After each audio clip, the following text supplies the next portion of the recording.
Inmunodeficiencias e infecciones. Las alteraciones de los diversos componentes del sistema inmunológico aumentan el riesgo de diversas infecciones.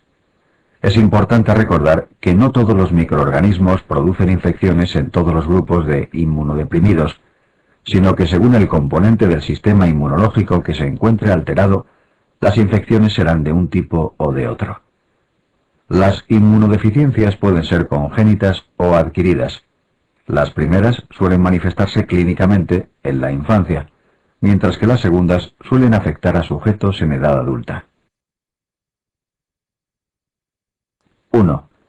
Alteración de la fagocitosis. Se incluyen en este grupo diversas enfermedades congénitas poco frecuentes, como el síndrome de Job, que cursa con aumento de la inmunoglobulina E, el síndrome de Chediak-Higashi, albinismo, nistagmus, retraso mental e infecciones estafilocócicas de repetición. La enfermedad más importante a recordar de este grupo es la enfermedad granulomatosa crónica, producida por un defecto en la síntesis de peróxido de hidrógeno, H2O2. Se detecta característicamente en niños que tienen abscesos de repetición principalmente por Staphylococcus aureus. 2. Alteración del complemento. Si se produce una alteración de alguno de los factores de las vías de activación del complemento, ya sea de la vía clásica o de la vía alternativa, se producen infecciones por neumococo. Si lo que falla es alguno de los componentes de la vía final común del complemento, C5 al C9, las infecciones se producen por meningococo. 3. Alteración de la inmunidad humoral.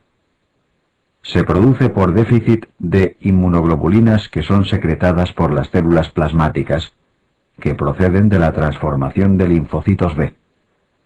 Este tipo de inmunodeficiencia puede ser congénita, como en la inmunodeficiencia común variable, o adquirida, pacientes con mieloma múltiple o leucemia linfática crónica. Las infecciones más importantes se producen por bacterias encapsuladas como neumococo, meningococo y Haemophilus. En los pacientes esplenectomizados, las infecciones también son característicamente por bacterias encapsuladas, puesto que este es el órgano en el que quedan retenidas las bacterias rodeadas por inmunoglobulinas, de modo que su ausencia impide el funcionamiento de este sistema de defensa inmunológica. 4. Inmunodeficiencia de tipo celular. 5. Alteración de los neutrófilos. 6. Alteraciones combinadas, por déficit en varios de los mecanismos inmunológicos, por ejemplo, en el síndrome de Wiskott-Aldrich, que cursa con eczemas cutáneos, trombopenia e infecciones de repetición. Alteración de la inmunidad celular linfocitos T. La alteración de la inmunidad celular se produce por una alteración cuantitativa o cualitativa de los linfocitos T. Puede ser congénita, por ejemplo, el síndrome de D-George, o con más frecuencia adquiridas. La más representativa es la infección por VIH, pero no hay que olvidar otras situaciones relativamente frecuentes: administración de esteroides a altas dosis, por vía sistémica y durante tiempo prolongado, administración de otros fármacos inmunosupresores para evitar el rechazo de órganos trasplantados, la enfermedad de Hodgkin, el consumo crónico de alcohol a altas dosis y durante el embarazo y puerperio.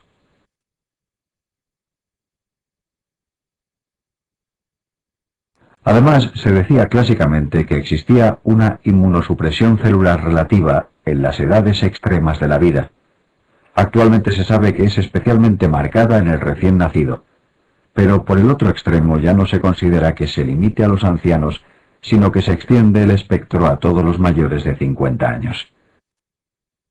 Las infecciones que afectan a los sujetos con alteración de la inmunidad celular son las producidas por microorganismos intracelulares como Mycobacterium tuberculosis, CMV, virus de Epstein-Barr, Toxoplasma, Pneumocystis jiroveci, Cryptococo, Leishmania y muchos más. En general, hay que recordar que producen infección en estos sujetos todos los microorganismos oportunistas que consideramos característicos del paciente infectado por VIH. Es importante recordar que en caso de meningitis hay que tener en cuenta la posibilidad de que el agente causal sea Listeria monocytogenes. Neutropenia. Aunque existen algunas causas congénitas de neutropenia, lo más frecuente es que se trate de una enfermedad adquirida. En la gran mayoría de los casos, la neutropenia es secundaria a iatrogenia, es decir, se produce como consecuencia de la administración de ciclos de quimioterapia para el tratamiento de tumores sólidos o hematológicos. Los pacientes con leucemia son los que reciben ciclos de quimioterapia que producen una neutropenia más intensa y prolongada. Por debajo de 500 neutrófilos absolutos por microlitro ya aparecen las infecciones típicas de esta inmunodeficiencia, aunque pueden ser especialmente graves en los que tengan menos de 100 neutrófilos por microlitro. Las infecciones más importantes a tener en cuenta en un neutropénico son las producidas por bacterias gram negativas, incluyendo siempre la posibilidad de infección por Pseudomonas aeruginosa. Bacterias gram positivas, especialmente Staphylococcus aureus. Los cocos gram positivos producen infecciones en relación con mucositis de la cavidad oral y en relación con los catéteres de acceso venoso. El tercer gran grupo importante de agentes infecciosos en el paciente neutropénico son los hongos, especialmente Aspergillus, aunque hay que considerar otras posibilidades como Mucor y Cándida.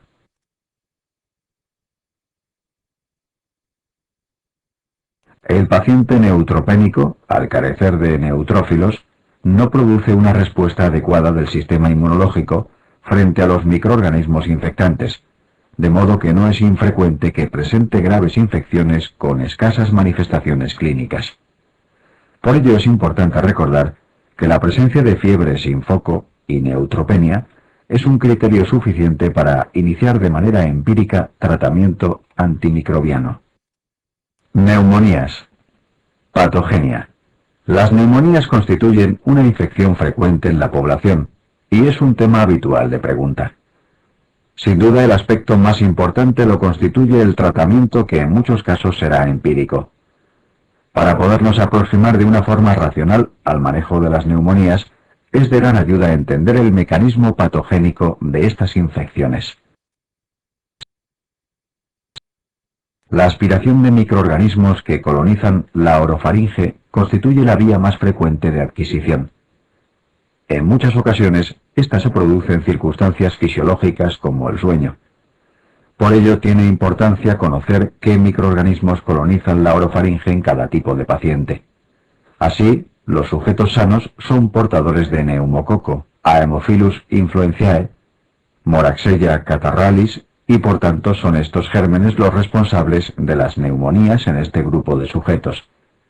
Por el contrario, los pacientes ancianos o con enfermedades subyacentes tienen colonizada su orofaringe por bacilos gram negativos, y son estos microorganismos los que también pueden producir neumonías en este grupo de enfermos. Por otra parte, algunos tipos de neumonías se han clasificado clásicamente como neumonías aspirativas. Cuando se utiliza esta terminología, no es para definir el proceso de microaspiración anteriormente descrito, sino la macroaspiración con riesgo de infección por anaerobios y bacilos gram negativos. Este tipo de neumonías es más probable en pacientes con disfagia, disminución del nivel de conciencia, enfermedades neurológicas. La inhalación de aerosoles infecciosos constituye el siguiente mecanismo más frecuente de adquisición de neumonías. Es el mecanismo patogénico que utilizan la mayoría de los microorganismos que producen neumonías de las denominadas atípicas: Mycoplasma pneumoniae, Chlamydophila pneumoniae, Chlamydophila psittaci, Coxiella burnetii, Legionella pneumoniae, y también los virus y la tuberculosis. Con frecuencia son neumonías con un patrón radiológico intersticial. La diseminación hematógena se produce de forma característica en la endocarditis bacteriana derecha secundaria a infección por Staphylococcus aureus. La imagen radiológica característica es la de infiltrados bilaterales con aspecto nodular. Los mecanismos de inoculación directa o infección por contigüidad son prácticamente anecdóticos. Tratamiento. A la hora de establecer el tratamiento empírico de una neumonía es muy importante definir el tipo de neumonía ante el que nos encontramos. Aunque existen diferentes recomendaciones establecidas por diferentes sociedades médicas, aquí expondremos una aproximación sencilla y práctica. En primer lugar, debemos diferenciar si nos encontramos ante una neumonía adquirida en la comunidad o, por el contrario, si es de adquisición nosocomial u hospitalaria. Si nos encontramos en el primer caso, debemos considerar si el paciente que presenta la neumonía es joven, sano, o por el contrario es anciano o presenta otras enfermedades subyacentes. Este aspecto es importante, puesto que este último grupo de pacientes era el que podía tener colonizada la orofaringe por gram negativos, y por tanto mediante microaspiración desarrollar neumonías por estos agentes. En el caso de que nuestro paciente sea joven o sano, podremos diferenciar si presenta un síndrome clínico compatible con una neumonía de las denominadas típicas, o por el contrario el cuadro sugiere una neumonía atípica. Esta diferencia no siempre es fácil de establecer en la práctica clínica, y debemos recordar que no toda neumonía que no se presente como típica debe considerarse atípica, por paradójico que resulte. En general, los cuadros típicos estarán producidos por neumococos, Haemophilus, y podremos tratarlos con un betalactámico como amoxicilina clavulánico. La aparición de resistencias del neumococo a los macrólidos en muchas áreas geográficas no hace aconsejable su uso en este tipo de pacientes, siendo más adecuado utilizar los nuevos cetólidos como la telitromicina. Otra alternativa lo constituyen las fluoroquinolonas, moxifloxacino o levofloxacino. Si nuestro paciente es anciano o presenta enfermedades asociadas, debemos considerar el riesgo de añadido de infección por gram negativos.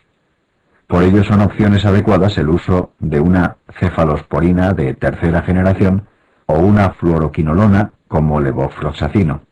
En este grupo de pacientes no tiene sentido diferenciar entre cuadro clínico típico y atípico, pero debemos considerar el riesgo de infección por legionela, en caso de que exista esta posibilidad, generalmente por riesgo epidemiológico. Debemos añadir un macrólido a la cefalosporina o bien utilizar directamente levofloxacino. Por último, dentro de la neumonía comunitaria debemos valorar si el paciente presenta criterios de gravedad, insuficiencia respiratoria, afectación bilateral, leucocitosis extrema, derrame pleural o empiema. En este caso, lo prioritario es establecer un tratamiento empírico con una amplia cobertura que incluya todos los potenciales microorganismos implicados en una neumonía comunitaria. Así se recomienda la utilización de una cefalosporina de tercera generación asociada a un macrólido e incluso a rifampicina si sospecháramos infección por legionela. Por lo que se refiere a la neumonía nosocomial, aunque ésta se puede clasificar en función a diversos factores, se puede establecer de forma sencilla que su tratamiento empírico debe sostenerse en una cobertura que incluya bacilos gram negativos, y entre ellos considerar el riesgo de pseudomonas, y además considerar la posibilidad de infección por Staphylococcus aureus meticilin resistente. Por ello, en función del riesgo individual de cada paciente, usaremos pautas de antibióticos combinadas para cobertura de estos microorganismos, por ejemplo, cefepima, vancomicina. Finalmente, en ciertas ocasiones, ya sea el ámbito de la comunidad o en el hospitalario, podemos encontrar a pacientes que tengan criterios de neumonía aspirativa. En este caso, deberemos buscar un antibiótico que cubra bacilos gram negativos y anaerobios presentes en la orofaringe. La amoxicilina clavulánico representa una buena opción en este grupo. Endocarditis. A continuación repasaremos los aspectos más relevantes de la endocarditis bacteriana. Este repaso complementa y no sustituye al estudio del manual. Clínica básica. Con las siguientes pantallas se comentan temas relacionados con la pregunta 35 del test de primera vuelta. La clínica básica de endocarditis es fiebre sin foco y soplo nuevo de insuficiencia valvular. Es importante recordar que además de esta clínica básica puede haber asociados otros fenómenos cuya naturaleza y posibilidad de plantear preguntas en el examen MIR analizaremos más adelante. No se puede olvidar que en una endocarditis no siempre hay soplo. El soplo puede faltar en las endocarditis derechas. Las presiones en la circulación derecha son muy bajas, por lo que la fuerza de los flujos de insuficiencia valvular es pequeña, y por tanto el soplo asociado puede ser inaudible para la mayoría de exploradores. También puede estar ausente durante las primeras semanas de evolución de una endocarditis subaguda, ya que en estos cuadros subagudos la destrucción de la válvula es muy lenta, y pueden pasar semanas antes de que la intensidad del soplo sea suficiente para permitir su audición. Para resumir este apartado, debemos recordar que ante un paciente con fiebre sin foco, también se puede plantear la posibilidad de endocarditis, aunque no se describa soplo. Dado que en una endocarditis la infección es intravascular, el arrastre de gérmenes a la circulación es continuo, por lo que la bacteriemia es continua. Esta característica de la endocarditis tiene importancia en el proceso de diagnóstico, como veremos más adelante. Ante un paciente con clínica muy sugestiva de endocarditis, es decir, que presente fiebre sin foco y un soplo nuevo de insuficiencia valvular, se deben extraer hemocultivos, tras lo que está justificado iniciar tratamiento antibiótico. Naturalmente también se deberá solicitar ecocardiograma para demostrar alteraciones compatibles con endocarditis. Una situación especial son los pacientes adictos a drogas por vía parenteral, comúnmente denominados con el acrónimo ADVP. Los pacientes ADVP tienen dos tipos de fiebre sin foco y sin soplo que pueden confundirnos en la pregunta. Existen fiebres banales por pirógenos incluidos en la droga. También existen fiebres por endocarditis. En estos pacientes se trata con más frecuencia de endocarditis tricúspide, que habitualmente no tiene soplo audible. Esta disyuntiva es tan frecuente que se ha estandarizado la resolución. En un paciente ADVP que presenta fiebre sin foco de menos de 12 horas de evolución y sin afectación, asumiremos que muy probablemente se trata de una fiebre por pirógenos. Se deben extraer hemocultivos y se vigilará la evolución. Sin embargo, si al paciente le falta alguna de las dos características comentadas, es decir, presenta fiebre sin foco de más de 12 horas de evolución o se acompaña de afectación, asumiremos que muy probablemente se trata de una endocarditis. Se deben extraer hemocultivos y se iniciarán antibióticos contra el germen más probable, que como veremos más adelante, en el caso del paciente ADVP, será el estafilococo aureus. Tratamiento empírico. Con las siguientes imágenes se comentan temas relacionados con la pregunta 39 del test de primera vuelta. En esta pantalla se recogen los gérmenes más probables de endocarditis en diferentes situaciones clínicas y el tratamiento inicial más adecuado para aquellos pacientes en los que planteemos un diagnóstico de muy probable endocarditis. En los pacientes ADVP, el germen más frecuente es el estafilococo aureus, más del 80% de los casos. Por tanto, el antibiótico básico para el tratamiento empírico en estos pacientes será cloxacilina. Se asocia gentamicina porque es sinérgica y se puede acortar la duración del tratamiento. A continuación repasaremos los agentes más frecuentes en las endocarditis de los pacientes que no son adictos a drogas por vía parenteral. En las endocarditis sobre válvulas nativas existen dos clínicas típicas que cuando se pueden reconocer en el paciente o en la pregunta nos hacen pensar en gérmenes muy concretos. La endocarditis subaguda estaría provocada por gérmenes de muy lento crecimiento, que destruyen la válvula muy lentamente, por lo que durante semanas el soplo no es evidente. Los gérmenes más frecuentes en la endocarditis subaguda son los Streptococcus viridans.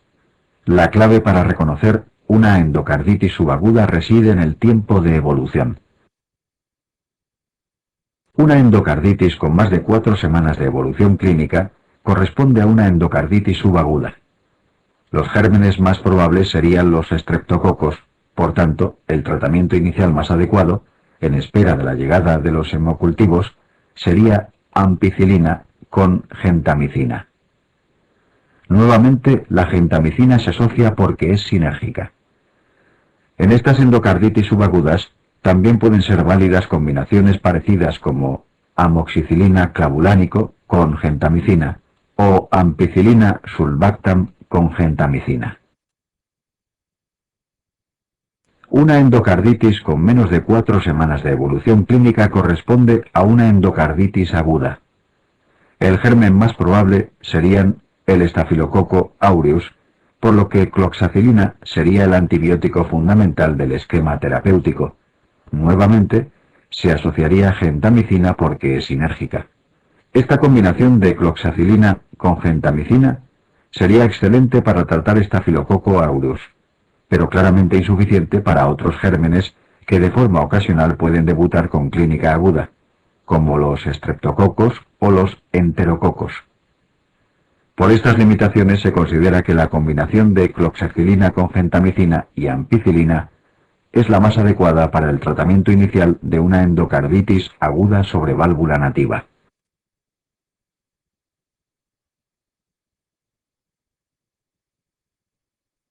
Debe quedar claro que cuando dispongamos de los hemocultivos, alguno de los antibióticos deberá retirarse.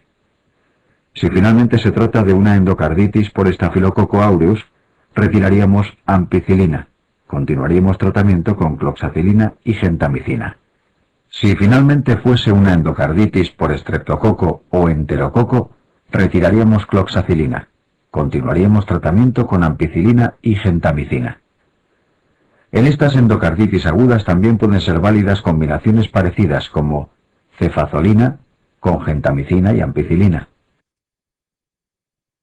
Las endocarditis sobre válvulas protésicas son un grupo especial, porque en sus formas precoces están implicados gérmenes adquiridos durante la cirugía. En los pacientes con válvula protésica distinguiremos dos tipos de endocarditis. Endocarditis precoz. Aunque no existe un acuerdo unánime, la mayoría de los autores españoles incluyen en este epígrafe las endocarditis que se presentan a lo largo del primer año tras la cirugía, y así conviene considerarlo para el examen MIR. Endocarditis tardía. Se denominarían así las endocarditis que se presentan pasado el primer año tras la cirugía.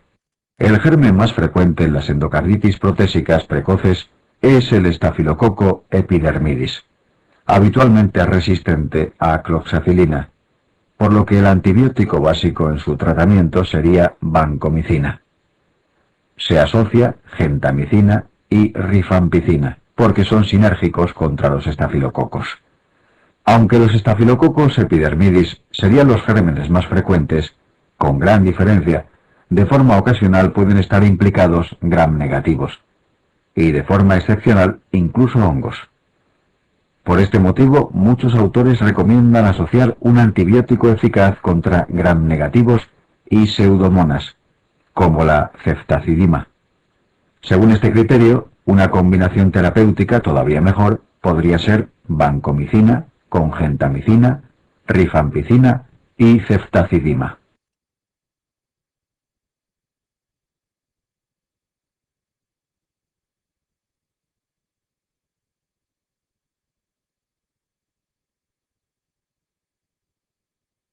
Fenómenos asociados. 1. Con las siguientes imágenes se comentan temas relacionados con la pregunta 36 del test de primera vuelta. Es muy frecuente que las vegetaciones se rompan, lo que ocasiona embolias sépticas que provocan cuadros clínicos variados y a menudo complejos. Algunos de estos cuadros son objeto de pregunta en el examen MIR. En la endocarditis sobre válvula tricúspide, las embolias sépticas alcanzarán el pulmón donde provocarán cuadros muy típicos. Si recordamos, la endocarditis tricúspide es la habitual del paciente adicto a drogas por vía parenteral y con más frecuencia es debida a Staphylococcus aureus. El Staphylococcus aureus es uno de los gérmenes más agresivos. Allí donde llega, medra y provoca infección o incluso abscesos. Estos hechos obligan a tener firmemente adquiridas varias ideas. Un paciente ADVP con infiltrados pulmonares bilaterales, casi seguro que tiene una endocarditis tricúspide por Staphylococcus aureus, que está embolizando y provoca neumonía bilateral. Un paciente ADVP con infiltrados pulmonares bilaterales, alguno de ellos cavitado, casi seguro que tiene una endocarditis tricúspide por Staphylococcus aureus, que está embolizando y provoca abscesos pulmonares bilaterales. Un paciente ADVP con un único infiltrado pulmonar, lo más probable es que tenga una neumonía, y así habrá que enfocar la pregunta, pero no se puede negar la posibilidad de que estemos ante una endocarditis que haya hecho una única embolia pulmonar. Como en todas las infecciones pulmonares, la hipoxia será habitual y se podrán acompañar o no de derrame pleural. En el caso de la endocarditis mitral o aórtica, las embolias serán en cualquier órgano periférico, donde provocarán infartos, abscesos o hemorragias secundarias a aneurismas micóticos. En muchos de estos órganos la clínica puede ser poco expresiva. Por ejemplo, los infartos o abscesos de localización renal, esplénica, hepática, etc., pueden pasar desapercibidos durante bastantes días. Pero hay un órgano muy expresivo ante estas agresiones. Se trata del sistema nervioso central, por lo que los infartos, hemorragias y abscesos cerebrales son frecuentes en el seno de la endocarditis izquierda. Si la pregunta nos plantease un paciente con infarto o hemorragia cerebral o con absceso cerebral y nos describe fiebre y soplo de insuficiencia mitral o aórtica, probablemente, además de lo evidente en las imágenes de TAC, el infarto, la hemorragia o el absceso, el paciente tenga una endocarditis que justificará la patología del sistema nervioso central. El diagnóstico de la enfermedad fundamental, la endocarditis, requerirá de hemocultivos y ecocardiograma. Fenómenos asociados 2. Además de estos fenómenos embólicos, la endocarditis se puede acompañar de manifestaciones inmunológicas como manchas de Roth, nódulos de Osler, esplenomegalia, insuficiencia renal, que no son específicas de endocarditis. Diagnóstico. Con esta pantalla se comentan temas relacionados con las preguntas 37 y 38 del test de primera vuelta.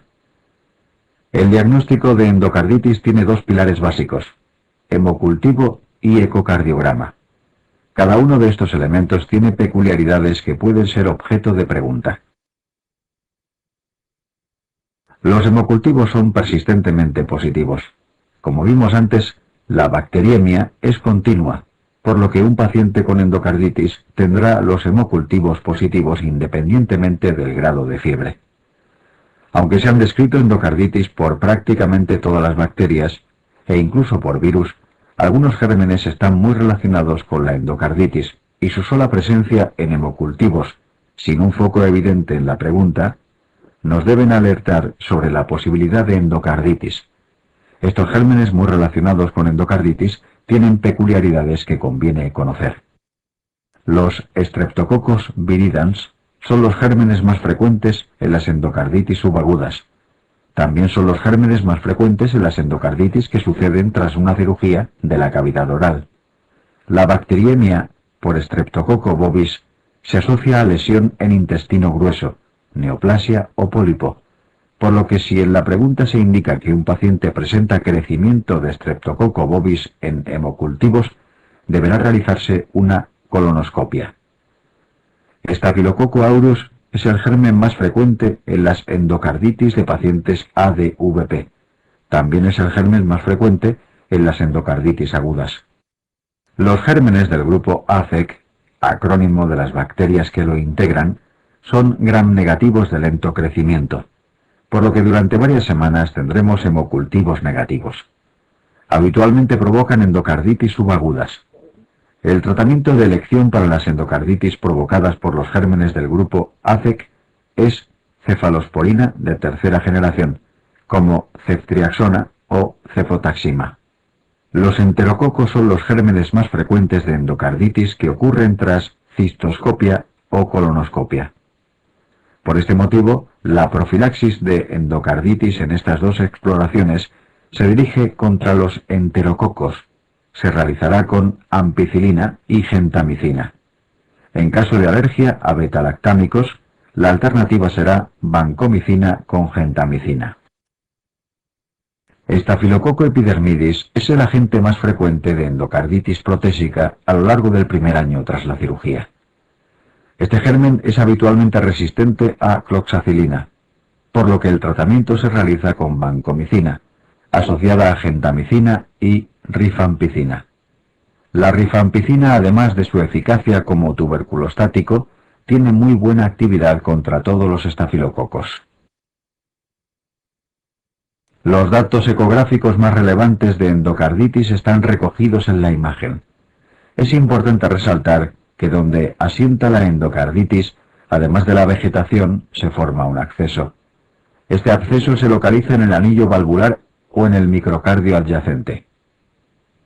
En el caso de la endocarditis aórtica, el acceso paravalvular puede localizarse en una zona del tabique interventricular donde se localiza el nodo aurículo-ventricular, por lo que existe una relación muy clara que puede ser objeto de pregunta. Si en el seno de una endocarditis aórtica me indicasen que el paciente desarrolla algún bloqueo cardíaco, por ejemplo, un bloqueo auriculoventricular de primer grado, se debe sospechar absceso del tabique y el procedimiento diagnóstico sería un ecocardiograma. La mayoría de las endocarditis presentarán hemocultivos positivos y hallazgos ecográficos de endocarditis. Sin embargo, para el examen MIR es importante recordar que existen endocarditis con hemocultivos negativos por gérmenes de lento crecimiento, como Brucella, grupo ACEC, o que no crecen en medios habituales, como Coxiella, Aviotrofia, Clamidia. Que existen endocarditis con ecocardiograma sin hallazgos. Por estos motivos, debe quedar claro que, ante un paciente con fiebre sin foco, la presencia de hemocultivos negativos no descarta endocarditis y el hallazgo de ecocardiograma normal no descarta endocarditis. Tratamiento quirúrgico. Con esta pantalla se comentan temas relacionados con la pregunta 40 del test de primera vuelta. A pesar del tratamiento antibiótico, en ocasiones las endocarditis no se resuelven. Una endocarditis que no se cura requerirá cirugía con recambio valvular. En la imagen se reúnen las indicaciones de cirugía en una endocarditis. En el primer epígrafe figura una indicación indiscutible de cirugía urgente. El caso de una endocarditis mitral o aórtica que desarrolle datos de edema agudo de pulmón y que no se resuelven con el tratamiento médico. Esta situación tiene una alta mortalidad por la insuficiencia mecánica del corazón que solo se puede solucionar con el recambio valvular. El segundo epígrafe incluye varias situaciones en las que la curación es improbable, como pueden ser la persistencia o recidiva de hemocultivos positivos.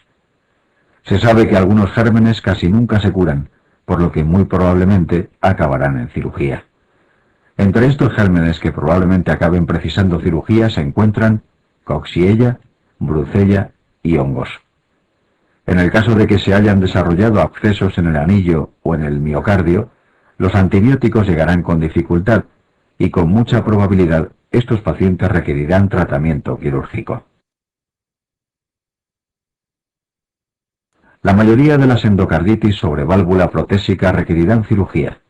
Conviene saber que tienen más opción a curarse con antibióticos aquellas endocarditis sobre válvula protésica por estreptococos muy sensibles a penicilina, o lo que es lo mismo, el resto de gérmenes, por ejemplo, Staphylococcus aureus, Enterococo, Pseudomonas, probablemente acabarán precisando recambio de la prótesis. El último epígrafe de esta figura se refiere a pacientes que presentan embolias de repetición. Debe quedar perfectamente claro que la primera embolia no es una indicación quirúrgica. Si presentase más fenómenos embólicos, podría considerarse la opción de cirugía. Profilaxis. Con esta pantalla se comentan temas relacionados con las preguntas 41 y 42 del test de primera vuelta. En determinadas situaciones está indicada la profilaxis de endocarditis. La profilaxis deberá realizarse cuando el paciente sea portador de una prótesis valvular o haya tenido un episodio previo de endocarditis o cuando sea portador de una cardiopatía considerada de riesgo para el desarrollo de endocarditis. Es importante reconocer que entre estas cardiopatías de riesgo no se encuentran la comunicación intraauricular tipo ostium secundum, el prolapso mitral sin insuficiencia, el soplo funcional o la presencia de marcapasos o desfibriladores implantados.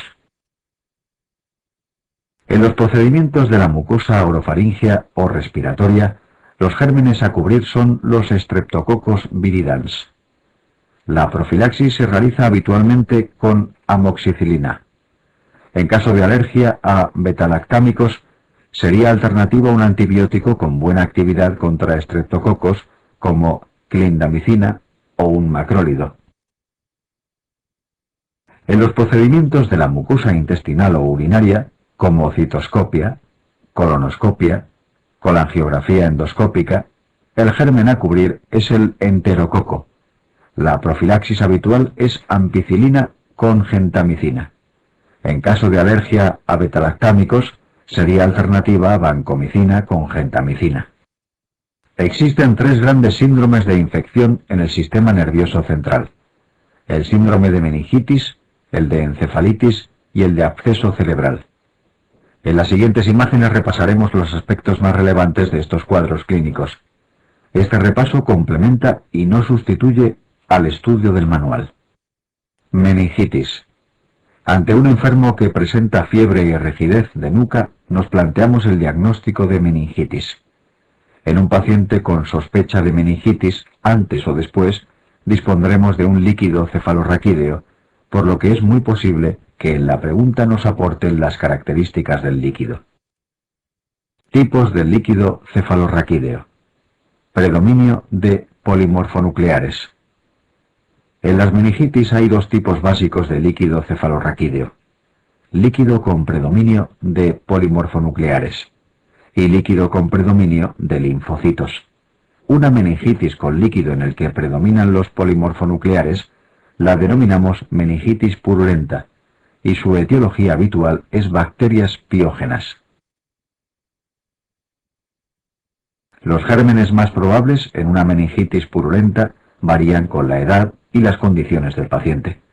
Estos gérmenes los comentaremos más adelante, cuando repasemos las etiologías de la meningitis bacteriana. Las características habituales del líquido cefalorraquídeo en una meningitis purulenta son predominio de polimorfonucleares, glucosa baja, proteínas elevadas. Si en el líquido cefalorraquídeo predominan los linfocitos, hablamos de una meningitis linfocitaria, en cuya etiología hay varias posibilidades que también veremos más adelante. Meningitis purulenta, Gram. Con las siguientes imágenes se comentan temas relacionados con la pregunta 53 del test de primera vuelta. En una meningitis aguda, el Gram del líquido cefalorraquídeo aporta información sobre la etiología. Si se observan cocos Gram positivos, se trata de una meningitis neumocócica, y el tratamiento sería cefalosporina de tercera generación, como ceftriaxona o cefotaxima. Si en el Gram observamos cocos Gram negativos, nos encontramos ante una meningitis meningocócica. Las cefalosporinas de tercera generación también serían un tratamiento adecuado. Si observásemos bacilos Gram positivos, estaríamos ante una meningitis por listeria. La listeria es un bacilo Gram positivo intracelular completamente resistente a todas las cefalosporinas. El tratamiento de elección en una meningitis por listeria sería la ampicilina sola o asociada a gentamicina. En caso de alergia a betalactámicos, una buena alternativa para listeria es cotrimoxazol. Si en el líquido encontramos bacilos Gram negativos, el dato es de limitada utilidad, porque en multitud de bacilos Gram negativos, Pseudomonas, coli, serratia, etc., pueden causar meningitis en personas inmunodeprimidos. Con las siguientes imágenes se comentan temas relacionados con la pregunta 56, 58 y 54 del test de primera vuelta. El tratamiento de una meningitis purulenta es una urgencia médica y debe de comenzarse en los 30 minutos siguientes a plantearse su diagnóstico de presunción. El esquema básico de comportamiento sería: el paciente presenta fiebre y rigidez de nuca. Considero la posibilidad de meningitis y realizo punción lumbar. Si el líquido tiene características de meningitis purulenta, inicio el tratamiento antibiótico de forma urgente. En cualquier circunstancia, el tratamiento deberá iniciarse en los 30 minutos siguientes a la consideración inicial de posible meningitis aguda. En la práctica habitual, este esquema de comportamiento rápido puede sufrir un retraso. El motivo más habitual de retraso es que el paciente precise la realización de un TAC de cráneo antes de la punción lumbar. Estos retrasos en el tratamiento dan lugar a conflictos en el manejo de pacientes y motivan preguntas en el examen MIR. Para resolver estas preguntas es necesario conocer las indicaciones de TAC de cráneo previo a la punción lumbar.